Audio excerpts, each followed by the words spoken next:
10 years ago, 3-year-old Madeleine McCann and her family took what was supposed to be a wonderful family vacation to beautiful Praia de Luz in Portugal. Unfortunately, the trip was one the family would regret for years to come, and their lives would never be the same. Hello, wonderful people. I'm Jamie Buck from WonderBot, and here is Parents' Worst Nightmare, the story of Madeleine McCann. Before we begin, make sure you smash the like button, subscribe to our channel, and click the notification bell for more amazing videos.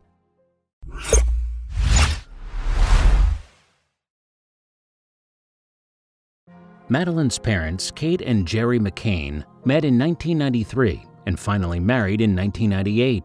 Madeleine was described as a long-awaited and longed-for little girl. Everyone that knew the family considered them to be picture-perfect, but there was a lot behind the scenes that even the closest friends couldn't have guessed.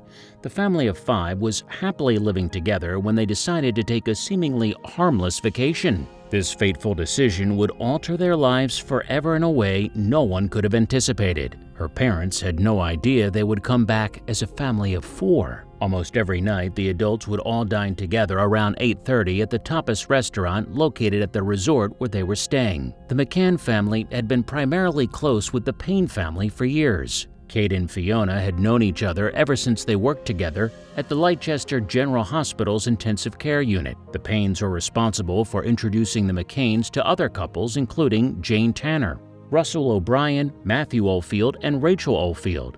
Because of their work, Jerry, Russell, and Matthew also knew each other for years. The families were looking forward to a fun-filled, memorable weekend, but what ended up happening was absolutely beyond imagination. The McCanns arrived on the Praia de Luz on Saturday, April 28, 2007 for a spring break trip. They planned to stay for a full 7 nights. The town also has a very British concentration and is known by some as Little Britain. They rented an apartment through a British vacation company called Mark Warner Limited, located at 5A Rua Dr. Agostinho da Silva, which was an apartment owned by a fellow Brit from Liverpool. The apartment was a bottom-floor apartment with 2 bedrooms. There were 5 other apartments in a series, and the other families in the trip were staying in the other apartments. Everything about this gorgeous complex seemed safe. However, that couldn't be farther from the truth. On the morning of May 3, 2007, little Madeleine made a strange comment at breakfast. She asked her parents why they didn't come when she and Sean cried the previous night. Her mother brushed aside the comment, thinking nothing of it at the time. Although she did note that there was a strange brown stain on Madeleine's pajama shirt. That night, the Tapas 7, the group of adults on the trip with the McCanns, went out for dinner at the nearby tapas restaurant at the resort. The McCanns left their children asleep in the apartment tucked away. The doors were only able to be locked from the inside, so the McCann family left them unlocked. At around 9:30 p.m., Kate was going to check on the kids, but Matthew Oldfield was going to check on his own kids and said he would check in on the McCann children as well. He noticed that the door was wide open but heard no noises, so he thought everything was fine and didn't look far enough to see if Madeleine was there. Kate later checked on her own around 10 p.m. She also noticed the kids' bedroom was wide open. She tried to close the door, but she could feel a draft and saw that the bedroom window was open. It was then that she noticed Madeleine was gone. Her comfort blanket and her cuddle cat remained behind, but the precious girl was nowhere to be seen. Kate searched the apartment quickly, but could not find her and ran back to the restaurant screaming, "Madeleine's gone! Someone's taken her!" Soon, as police began investigating the disappearance, it was revealed that there were 2 separate sightings that may have actually bared witness to Madeleine being taken. First, Jane Tanner, one of the other adults on the McCann trip, said she saw a man carrying a child that night. She said when she had gone to check on her own daughter before departing at 9 p.m., she passed Madeleine's father, who was making his way back after the check he did at 9:05 p.m. Jerry McCann was seen chatting with a fellow vacationing Brit, but neither one of the men remember seeing Jane. Jane was later accused of making up the sighting entirely. She remained steadfast that she saw a man carrying a young child heading away from the apartments. That night, there was another sighting of a man carrying a child by an Irish couple named Martin and Mary Smith on holiday from Ireland. At around 10 p.m., the Smiths saw a man walking away from the direction of the apartment carrying a small child. They noted that the girl was around 3 or 4 years old, she had blonde hair and fair skin, had on light-colored pajamas, and bare feet. They also noted the man looked uncomfortable carrying the little girl. They also said that the man looked to be in his mid-30s, around 5'7" or 5'9", with a slim build and short brown hair. In 2013, Scotland Yard also said that this sighting seemed to be consistent with the time in which Madeleine was taken. However, the mysterious man was not the only suspect in the case. In 2014, the Madeleine McCann case was brought back under the spotlight again after an image of a young girl bearing a strong resemblance of Maddie at a televised soccer game went viral. The image from the Europa League final match was shared by hundreds on social media who were hoping this might lead investigators to the missing girl. However, others were quick to point out that the girl in the image appeared to be much younger than Maddie would have been at that time. In the end, police dismissed it as a lead. However, Madeleine's parents were grateful that people were still concerned for their daughter's whereabouts, with a source close to the family telling the New Zealand Herald, "What is encouraging is that it shows everyone is still looking for Madeleine. That will give her family great strength." The media focused majorly on the McCanns and whether or not they had something to do with the disappearance of their daughter. The case is arguably one of the most highlighted in modern history and could be compared to the disappearance of famed pilot Charles Lindbergh's baby. Various media outlets have focused on the disappearance over the years, including pundits like Nancy Grace. Experts have also said the case marks one of the first times that people had to face trial by media, particularly in the new age of social media in which people can speculate wildly among each other across various platforms. The McCanns now think that Madeleine's strange comments the morning she went missing about crying out the previous night may have suggested that someone entered the room that night. Her parents also noted that the resort staff had left a note in the message book about the adults of the trip reserving a spot at the restaurant and the kids were asleep in the apartments. They now believe someone may have seen that note,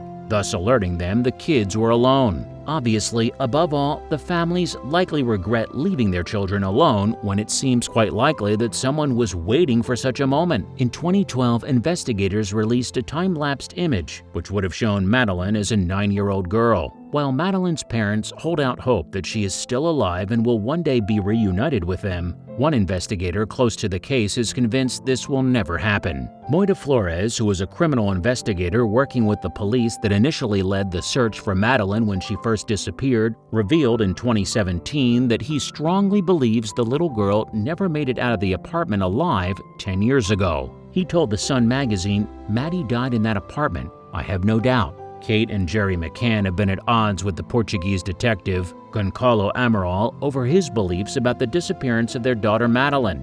He has written several books and even made a documentary that presumes to tell the truth about what happened to her. Amaral was the detective who was initially investigating Madeleine's disappearance back in 2007. The McCanns had labeled his claims as nonsense. Amaral believes that Madeleine was killed probably accidentally in the apartment and was never abducted. He further believes that the McCanns actually created the abduction as a distraction from her death. The McCanns have always denied all allegations of wrongdoing. The McCanns attempted to sue Amaral various times over both his books and his documentary. However, they lost their case in the Portuguese Supreme Court. Kate McCann's mother, Susan Healy, has said that a similar thing has happened to Joanna Cipriano's family and is also happening to her daughter and son-in-law. Susan spoke to the Daily Mail saying, "This is a setup. I know why this is happening. The police are trying to frame them for murder. If there is any evidence to implicate Kate and Jerry in any way, then it has been planted." Some have stated that this has also been done in order to distract away from the issue of missing children in the area,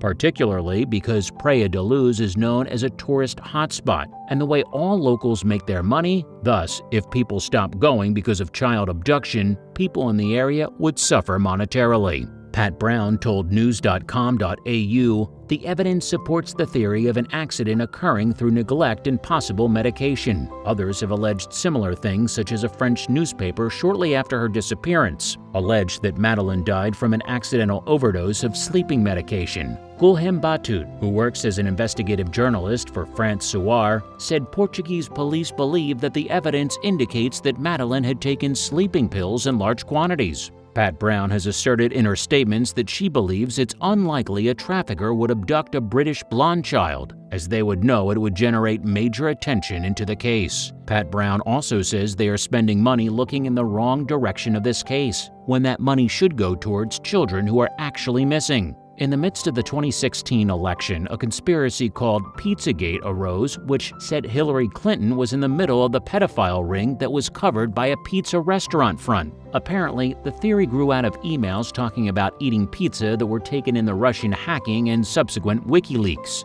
Theorists somehow formulate the worst, but they were not done there. In real life, one of the believers of Pizzagate actually went to the pizza chain, purported to be in cover for the pedophile ring, and fired a gun in order to free the children. Of course, there were no children, and he was arrested. Later, the theory started to pull in claims from other conspiracy theories as well. These included that John Podesta and his brother Tony were somehow connected to Madeleine McCann's abduction. After Madeleine's disappearance, 2 British sniffer dogs arrived to Portugal. The dogs were specifically trained to aid in cases such as this. One was trained to sniff out human blood and the other was trained to sniff out dead bodies. While both dogs were taken to multiple locations, they both alerted in apartment 5A, the place that McCann's had been staying. The Cavator dog also gave an alert in a car used by the McCanns. While DNA samples were apparently inconclusive, the Portuguese police told various journalists that they matched Madeleine 100%. The police theorized that Madeleine had been accidentally killed by a sedative overdose, and then the parents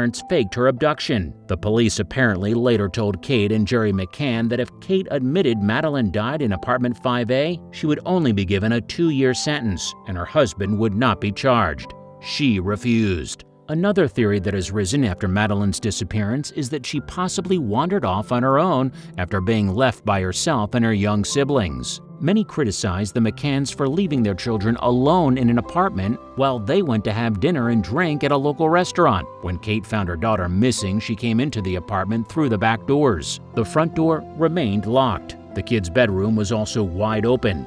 If young Madeleine had woken up and could not find her parents, it would not be odd for the young girl to leave the apartment to search for them. When the McCanns originally submitted for questioning, Kate McCann refused to answer 40-some-odd questions during an 11-hour interrogation. The questions included everything from describing the surroundings within the apartment to if she asked for a priest, to if Kate herself could sleep, or if Madeleine was taking any medications. Kate only answered one question. The question was as follows: "Are you aware that in not answering the questions you are jeopardizing the investigation which seeks to discover what happened to your daughter?" Kate replied, "Yes, if that's what the investigation thinks." Of course, it's also worth mentioning that at the time, Kate and Jerry were also under the impression that the Portuguese government was attempting to frame them for their daughter's disappearance. Brenda Leyland was a British woman who took it upon herself to try to investigate the disappearance of Madeleine McCann. She also came to the forefront of media attention after her Twitter account was revealed to be among a dossier of people who were regularly tweeting out disparaging and harassing tweets on Kate and Jerry McCann. While there was apparently no reasoning for a criminal inquest, Sky News in England began pushing the topic and even approached Brenda outside of her home about why she was sending out so many tweets. Less than 2 days later, Brenda Leyland committed suicide. Her adult son later said she had been totally destroyed by what happened as she valued her reputation greatly. In May of 2017, it will be 10 years since the disappearance of Madeleine McCann. The little girl would now be 14 years old. While there has been a constant stream of conspiracy theories over the years, there has been very little actual evidence revealed in the case. Sadly, many believe that much of the evidence was destroyed and the investigations were subsequently botched. Her parents, Kate and Jerry, remain steadfast in one day finding their daughter and bringing her home. Hopefully, people will eventually stop focusing so much on conspiracy theories and instead focus on actually finding out what happened to Madeleine.